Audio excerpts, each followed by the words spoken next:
un des plus vieux mouvements humanitaires.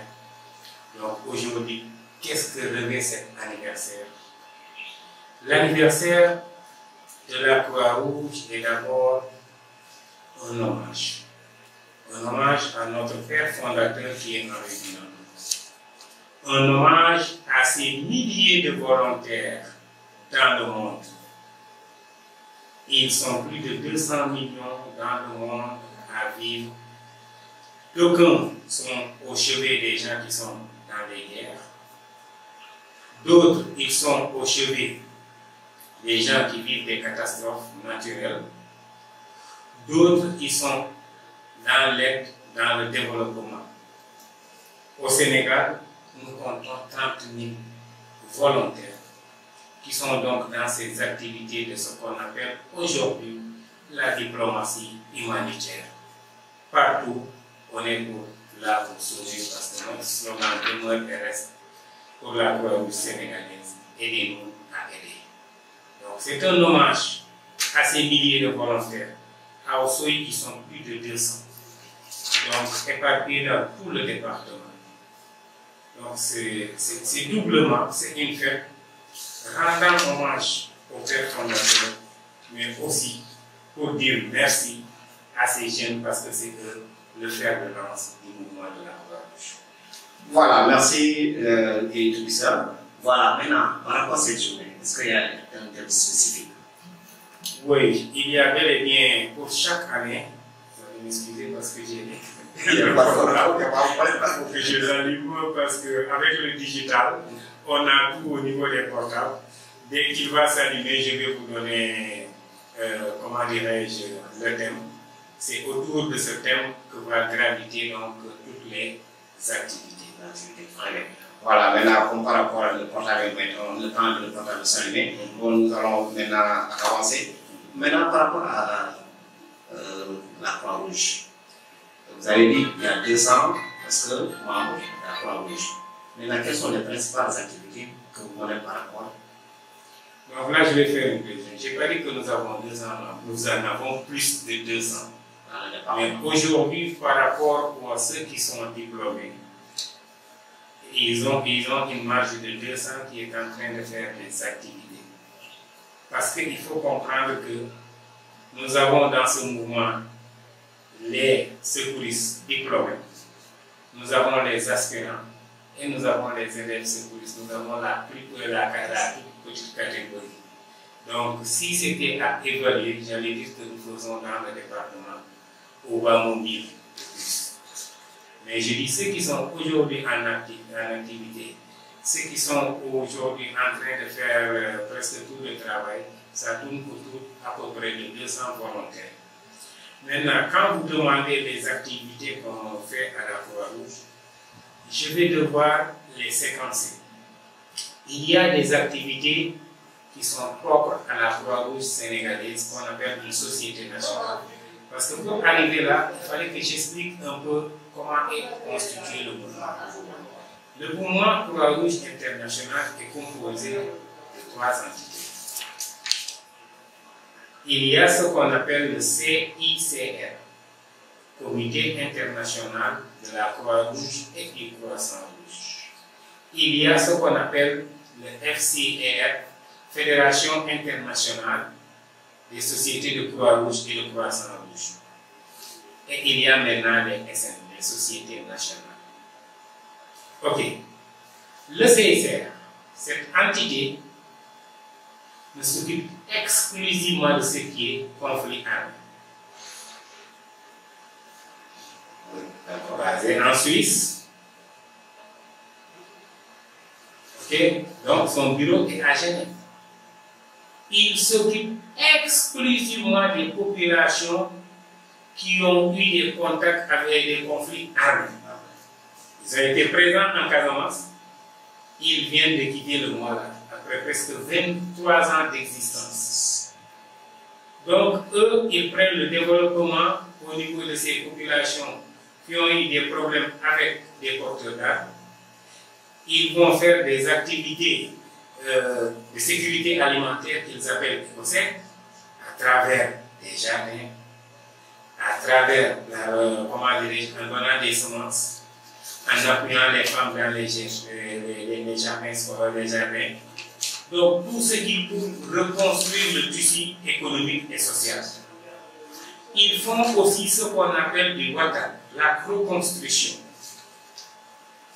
Ils aident beaucoup de personnes à retourner dans leur village en leur appuyant sur le matériel de construction, en creusant des puits, en faisant des latrines. Donc tout ça, ils le font. Mais aussi, ils travaillent sur la sensibilisation contre les restes de guerre explosifs et les mines. Voici une batterie sur laquelle ils s'accentuent. Donc ça, c'est leur mandat. Mais l'un de leurs mandats principaux, c'est les gens qui ont le droit d'aller discuter avec porteurs d'armes. Quand je parle de porteurs d'armes, ça peut être militaire, gendarme, FDS, ça peut être des gens qui sont dans une rébellion, qui sont dans un séparatisme, qui sont dans ce qu'on appelle le terrorisme. Donc aujourd'hui, leur mandat leur donne d'entrer là où il y a les porteurs d'armes. Mais c'est aussi les gens qui ont le mandat d'aller visiter les prisonniers de guerre dans les prisons et aussi les prisonniers seulement. Donc ça, c'est un mandat qui est exclusivement réservé au CICR et ils sont les défenseurs et ils promulguent le droit humanitaire international. Voici le mandat que le mouvement leur donne. On vient à la Fédération internationale des sociétés de Croix-Rouge et de Croix-Rouge sans Rouge. Ça s'appelle fédération. Donc, ils fédèrent toutes les sociétés. Là-bas, j'ai dit qu'ils sont exclusivement, quand je dis exclusivement, c'est le bureau écoute, mais ils travaillent avec les gens du terrain. La fédération, c'est un ensemble qui regroupe aujourd'hui plus de 150 pays. Leur mission principale, du moment où les autres s'occupent des gens qui ont affaire avec la guerre, eux, ils s'occupent uniquement de catastrophes naturelles, tremblements de terre, inondations. On a plus vu la fédération en Haïti. En Palestine, on ne les voit pas, c'est indien. Là-bas, ce que vous voyez, ça s'appelle le CICR. Maintenant, il y a dans chaque pays ce qu'on appelle les branches locales, les sociétés nationales. Elles sont les moins visibles, mais tous les deux doivent travailler avec la société nationale parce que quand il se produit quelque chose, c'est dans ce pays que c'est produit. Donc, chaque pays doit avoir au moins une croix rouge ou une croix sans rouge. Dans chaque pays, il n'y a qu'une seule société nationale. Il n'y en a pas deux. Donc, cette société nationale, elle est auxiliaire des pouvoirs publics. Auxiliaire des pouvoirs publics, ça veut dire quoi? Vous devez aider les pouvoirs publics dans ce qui est votre rôle. Prenons l'exemple au Sénégal, nous sommes auxiliaires des pouvoirs publics, c'est pour cela que nous sommes rattachés au ministère de la Santé et de l'Action sociale. Qui parle du ministère de la Santé et de l'Action sociale, va parler de secours. Donc aujourd'hui, nous mourons dans le secours, dans l'aide, mais aussi dans la prévention et la sensibilisation. C'est ce qui fait que vous nous voyez presque dans tous les programmes, le dernier et le plus connu, c'était le programme de la Covid. Vous avez vu partout au Sénégal la présence de la Croix-Rouge sénégalaise. C'est parce que nous sommes auxiliaires des pouvoirs publics. Donc le tout, que ce soit le CICR, que ce soit la fédération, que ce soit les sociétés nationales, forment ce qu'on appelle le mouvement international de la Croix-Rouge. Voilà, merci Yves. Maintenant, par rapport à ça, quelle est la différence entre Croissant Rouge et Croix-Rouge? Ok, Croissant Rouge et Croix-Rouge, la différence est très claire. Hein? C'est parti de l'historique de la Croix-Rouge en 1863, quand Henri Dunant se rendait à Solferino pour voir Napoléon.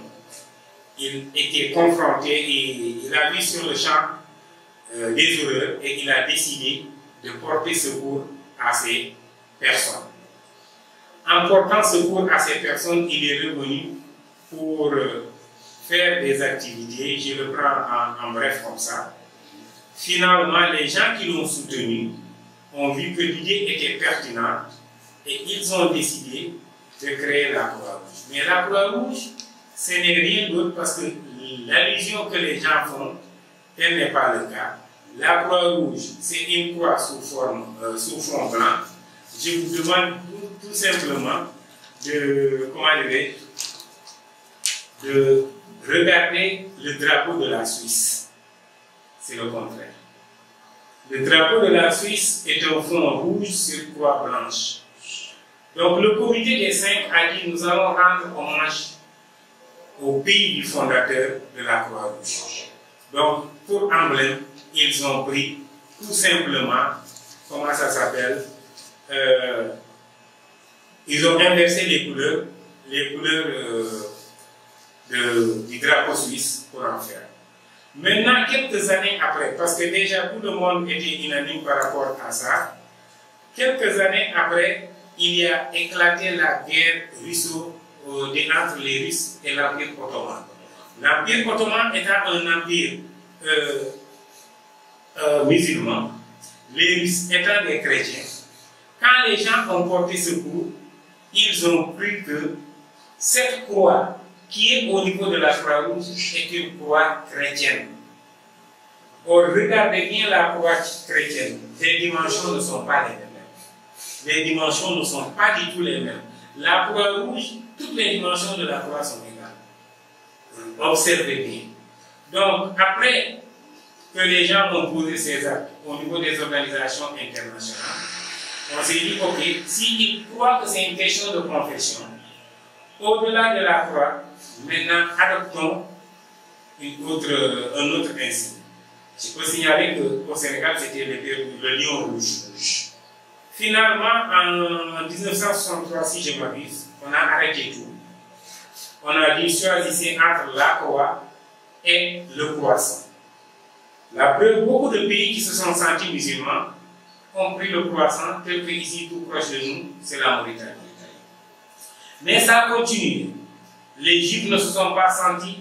Et finalement, en 2005, pour l'expliquer clairement, on a pris le dernier protocole qui a bouclé, il n'y aura pas d'autre croix, d'autre insigne.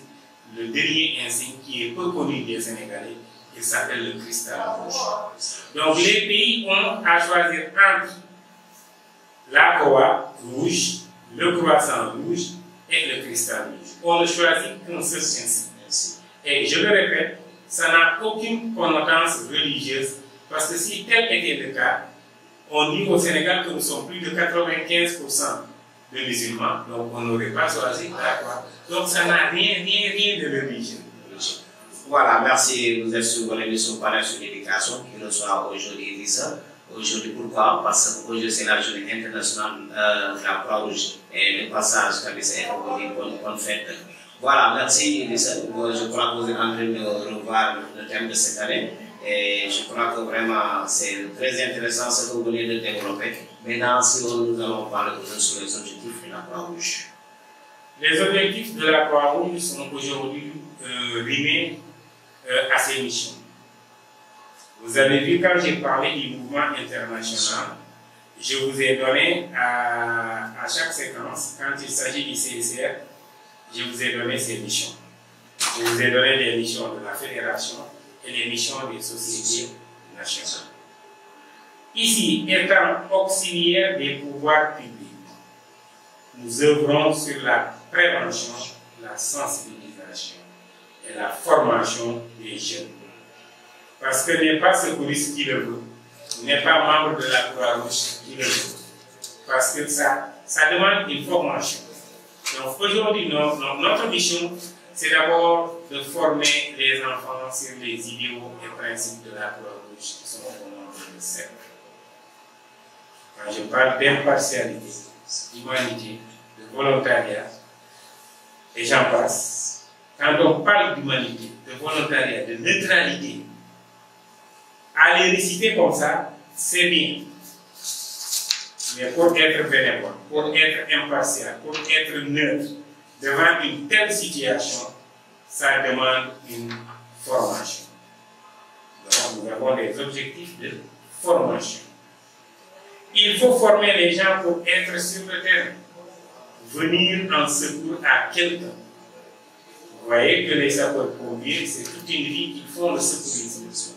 Ainsi aussi à la Croix-Rouge, on fait le secourisme sur toute notre vie parce que c'est du travail qui demande beaucoup, en tout cas, de temps. Et les choses changent.